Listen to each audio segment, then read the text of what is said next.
Hello guys, this is Wilma's Kitchen. Today, ile-level up ko po ang ating binignit na entry. Kitang-kita nyo naman, ang sarap-sarap niya. This is my binignit halo-halo.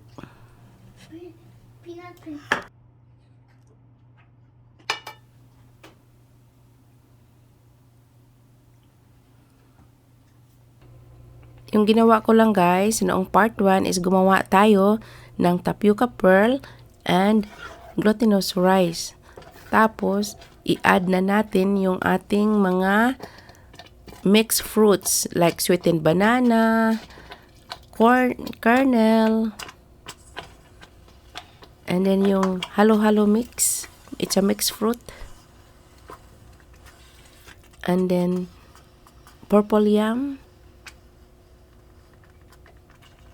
At yung niluto natin na tapioca pearl, we call that sagu. Yan lang po. Mikos-mikos na natin. Yan yung nakita niyo po nung part 1. So, nile-level up ko lang po siya.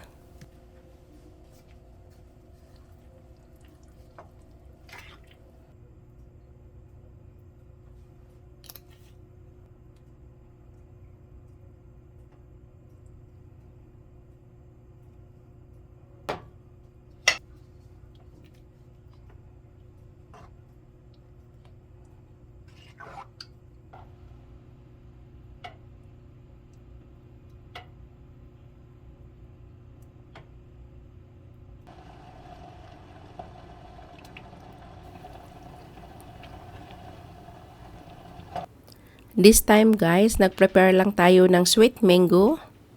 This is fresh fruit and jelly, pandan flavor, and strawberry. Tapos, ikat lang natin to square cubes. Tapos, assemble natin sa ating halo-halo cup.